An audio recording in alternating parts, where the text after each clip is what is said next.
Hello there, Louise. Sarah. Hi, Woody. I see Oh, Woody there's there. Woody, everyone. We are on chapter 15 of Journey of the Adopted Self by BJ Lifton. And this is a pretty intense chapter. It's called The Mark of Oedipus. And I mean, that title just says it all, doesn't it? You texted me today and said, have you read the chapter? And it's kind of a big one. I'm like, what is it about? We've tackled something. I was like, oh, yeah. I have to say I was uncomfortable the entire chapter because it really digs it. Well, here, I will read both of these quotes. At the back of the Oedipus saga, there really stands the mysterious question of origin and the destiny of man, which Oedipus desires to solve, not intellectually, but by actually returning to the mother's womb. That was by Otto Rank.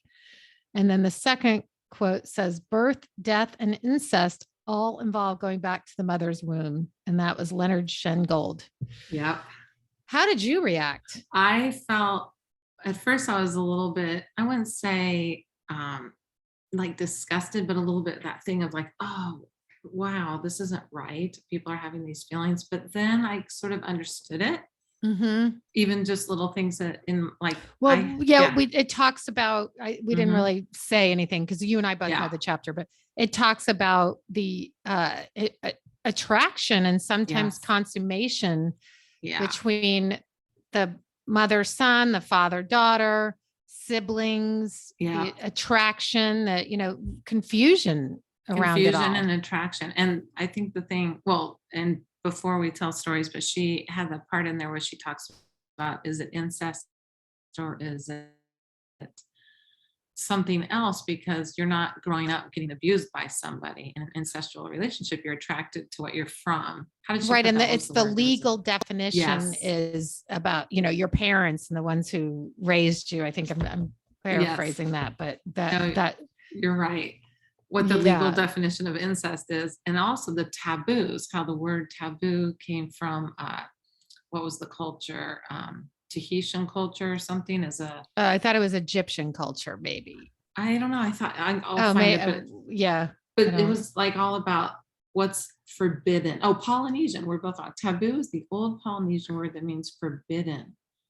And it is forbidden, but I think these are feelings. So people are seeing each other and there's some attraction there. Like, holy cow, the daughter now looks like my ex-partner who I have unresolved feelings for, and all this attachment, and vice versa. The daughter wants a daddy figure and she acted out sexually in her teen. I mean, you can see for some reason with the male, the mother, son was harder for me to read because some of them were really intense. Me too. There was a mother and son that lived together, and it was very, and maybe that's also because we both have sons. I think that's why. And I think I kept like, what? I know. I kept thinking about, oh my God, like how awful that would be between, like Becker and right. Just, I had to shut down that thought, of me too. And think of it as like, we grew up raising them every day. Right. We knew them. All the basketball things, snack time, Yeah. Here comes a mom changing the diapers, right? And Axe body spray. Yes. Deodorant, basketball shoes that stink. Let's go down that list. Then there's the mothers often are young. So you get young mothers who aren't they're not like elderly grandmothers walking around. A male meets them and he wants to come in and cuddle. It's a natural feeling. The mom wants to cuddle him, and they got. Well, there was really one that was like in her 50s and he was in his 20s, which was interesting. Yeah. I think the bottom line of it too is just, it's not abnormal to have those feelings. I think I've talked to you talking about, pictures of half brothers and, saying, because they're good looking. And I would say, what if I had met them without knowing, in my earlier years, I probably would have hit on them, or, you'd be knowing myself naturally. Well, you'd also be attracted naturally because you're so much alike. And that's what she was saying. You're seeing the likeness in yourself. I was telling you before this started too. I had my cousin Brad, or Brad, if you're listening, he came to stay with us when I first met my bio family for a couple weeks in between housing. We had a guest house, and I felt very like touching him, hugging him, and he was the same. It was just this constant like, oh, and I remember it being a little, if that were anybody else, it would have been very strange to get that close to someone very quickly. And I had no background in any of this. I'm not that kind of person normally, even though I'm touchy-feely with my friends. I'm not really that person when I don't know you very well. So I could imagine bigger feelings, the parent feelings. You had a very hard childhood, whatever it is. The mother longing. Yeah, the longing. The longing for what was lost. Yeah. And never had. It's strange. Years ago, somebody paid me to write a script about a father and a daughter who don't know that they're father and daughter, and they get into this intense relationship and then end up finding out. I had forgotten about writing that until I read this chapter. Wow. To find it. We got to find that. See what my perspective was then. I should find it, because that was, a long time ago. Yeah, I'd like to read that. I also, I thought she did a good job of saying she in her counseling would talk to people going through this that were normal daily, like in their lives, certain people like you and I going off to work, anybody that listens to our podcast, going off to work, having a regular thing. When they reconnected, they didn't know they were going to have these feelings. This wasn't like they already had devious things going on in their life. They were just regular people that really fell into this quickly. So she says this is something with, biology being taken away from each other. It's a kinship longing more than it's incest. Now, or the emotional need for connectedness that drives the behavior. Exactly. I think that's how I tried to look at the chapter, reading it like, it could happen, and it's probably happened to a lot of people, and they don't want to talk about it. Many people, she cites a lot of stories of people who did get sexually involved. Yeah, I can see how it happens. And when Young wrote of it, Young wrote of incest as a symbol of the desire of the infant to return to the lost paradise of the womb. It's not the incestuous cohabitation that is desired, but is rebirth. Yeah, wanting to be a baby again, wanting to have that love, that unconditional, like someone's holding me.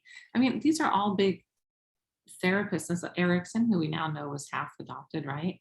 What did he say? He observed that the person who comes from the same mother is attracted to one when they meet them, or attracted to your sibling if you come from the same mother. If you've never grown up with them, without, like my brother and I, or your brothers, you have the squabbling and if you just grow up and then all of a sudden you meet your sibling and you're so similar, I could see that.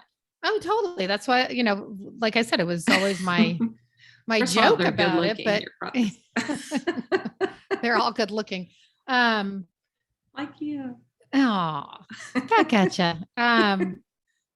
So then she kind of breaks down some bullet points. Yeah. That, one way to understand this phenomenon is to accept the deep mystery and the attraction that family members who come together after long separation feel for each other, and then to create a frame of reference to give meaning to the experience, as well as defensive strategies to keep it under control. And then she lists a bunch of kind of a guideline of, how to deal with it and how to deal with it. And I think the main thing is don't feel shame. Of course it's natural too, but don't dive into shame. Don't go into the guilt and shame that we already have tacked onto our lives. Exactly. And then also, maybe this is a thing too. If you're going into reunion, it's so good if people find this stuff before they go into reunion. Yes. Right? Ideally. Yes. Ideally, because this is why we need our podcast out there and other podcasts and articles and people to talk about it, because it's been I didn't even know other people went through all this stuff. No. And we're pretty well read and listen to things, and I still didn't know. So the more we can get out there for people to say, if you're searching and you're in your 20s or you're a young teen, like, think about these things, read some books, have some therapy. I mean, it's all big stuff coming. Yes. Well, we've been getting messages on Facebook. Have you seen from someone who's writing a book about adoptees? So she, we're her source of research. Her last question, I was like, oh, I'm going to let Sarah answer that one. Yes. they're hard to answer. I'm like, I know. Anyway, this has been a really interesting chapter. Thank God I had to do it with Yes. you. I know. We've only got a few chapters left, I think. Yep. Coming to the end of our season. And we Coming have to the end of this awesome season. guest coming up. Yes, we do. We'll have a great guest. So stay tuned. Stay tuned. See you in a minute.